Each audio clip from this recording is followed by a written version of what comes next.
അതായത് 4-ാം തീയതി ജനിച്ചവർ, അല്ലെങ്കിൽ 13-ാം തീയതി ജനിച്ചവർ, അല്ലെങ്കിൽ 31-ാം തീയതി ജനിച്ചവർ, അല്ലെങ്കിൽ 22-ാം തീയതി ജനിച്ചവർ. ഇതൊക്കെ റെപ്രസെൻറ്റ് ചെയ്യുന്നത് സൈക്കിക് നമ്പർ 4-നെയാണ്. സൈക്കിക് നമ്പർ 4 റൂൾ ചെയ്യുന്ന പ്ലാനറ്റ് രാഹുവാണ്. അപ്പോൾ രാഹുവിൻ്റെ പ്രത്യേകതകൾ അല്ലെങ്കിൽ നമ്പർ 4ൻ്റെ പ്രത്യേകതകൾ എന്തൊക്കെയാണെന്ന് നമുക്ക് നോക്കാം. രാഹു എന്ന് പറഞ്ഞാൽ വളരെ റിബല്യസ് ആയിട്ടുള്ള ഒരു പ്ലാനറ്റാണ്. നമുക്കൊരു റിബലായിട്ട് രാഹുവിനെ എടുക്കാം. ഒരു സാധാരണ മുഖ്യധാരയിൽ നിന്ന് മാറി വ്യത്യസ്തമായിട്ട് സഞ്ചരിക്കുന്ന ആളാണ് രാഹു. അതുകൊണ്ട് തന്നെ ഇവരുടെ ഐഡിയാസ് എന്ന് പറയുന്നത് out of the box ideas എന്നാണ് ഇവർ പറയുന്നത്. അതായത് ഇവർ ചിന്തിക്കുന്നതും പറയുന്നതൊക്കെ തീർത്തും വ്യത്യസ്തമായിരിക്കും.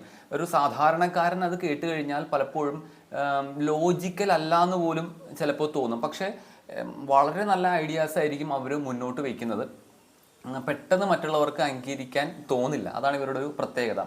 അതായത് വിപ്ലവകരമായ മാറ്റങ്ങൾ സമൂഹത്തിൽ കൊണ്ടുവന്നിട്ടുള്ള എല്ലാവരുടെയും ഡേറ്റ് ഓഫ് ബർത്തിൽ നമുക്ക് 4 കാണാൻ പറ്റും. അല്ലെങ്കിൽ അവരുടെ സൈക്കിക് നമ്പറോ ഡെസ്റ്റിനി നമ്പറോ 4 ആയിരിക്കും. അതാണ് റവല്യൂഷണറി നമ്പർ എന്നും കൂടി ഇതിന് പറയും, ഈ 4 എന്ന് പറഞ്ഞ നമ്പറിന്. വളരെ പ്രാക്ടിക്കലായിട്ടുള്ള ആളുകളാണ്. പ്രാക്ടിക്കലായിട്ട് എങ്ങനെ കാര്യങ്ങൾ ചെയ്യണം എന്ന്, അതുപോലെ തന്നെ എങ്ങനെ ഓർഗനൈസ് ചെയ്യണം എന്ന് കൃത്യമായ ധാരണയുള്ള ആളുകളാണ്. ഇവരുടെ വീട്ടിലായിക്കോട്ടെ ഇവരുടെ ഓഫീസിലായിക്കോട്ടെ കാര്യങ്ങൾ വളരെ കൃത്യമായി ഓർഗനൈസ്ഡ് ആയിട്ട് ചെയ്യാനുള്ള ഒരു പ്രത്യേക കഴിവ് തന്നെ ഇവർക്കുണ്ട്. വളരെ അനലിറ്റിക്കൽ ആയിട്ടുള്ള ആളുകളാണ് ഇവർ. അതായത് ഈ 4 സൈക്കിക് നമ്പർ ആയിട്ടുള്ള ആളുകൾ അല്ലെങ്കിൽ ഡെസ്റ്റിനി നമ്പർ ആയിട്ടുള്ള ആളുകളെ നമുക്ക് കാണാം.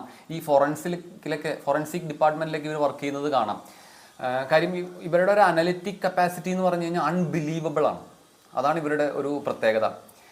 കേതു ആണെങ്കിൽ റിസർച്ചിലാണ് കൂടുതൽ ഫോക്കസ് ചെയ്യുന്നത്. രാഹു ആണെങ്കിൽ ഈ അനലൈസ് ചെയ്യുന്നതിൽ ഭയങ്കര കപ്പാസിറ്റി ഉള്ള ഒരു പ്ലാനറ്റാണ് ഈ പറയുന്ന രാഹു. അതുപോലെ ഈ 4 സൈക്കിക് നമ്പർ ആയിട്ടുള്ള ആളുകൾ ഇവർ വളരെ ഹാർഡ് വർക്കിംഗ് ആയിട്ടുള്ള ആളുകളാണ്. ഇവരുടെ ജോലി സംബന്ധിച്ച കാര്യങ്ങളിലൊക്കെ ഇവരുടെ ഒരു ബ്രെയിൻ ഫുള്ളി ഇൻവോൾവ് ചെയ്യിക്കും. 100% ഇൻവോൾവ് ചെയ്യിക്കും.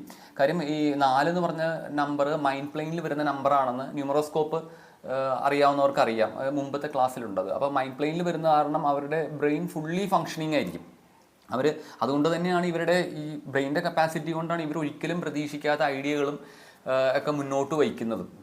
അതാണ് ഇവരുടെ ഒരു പ്രത്യേകത. ഇവരുടെ വേറൊരു പ്രത്യേകത എന്താണെന്ന് വെച്ച് കഴിഞ്ഞാൽ ഇവർക്ക് ലോജിക്ക് വേണം. എല്ലാത്തിൻ്റെയും പിറകിൽ ഒരു ലോജിക്ക് അന്വേഷിക്കുന്നവരാണ് ഇവർ. അതായത് നമ്മളിപ്പോൾ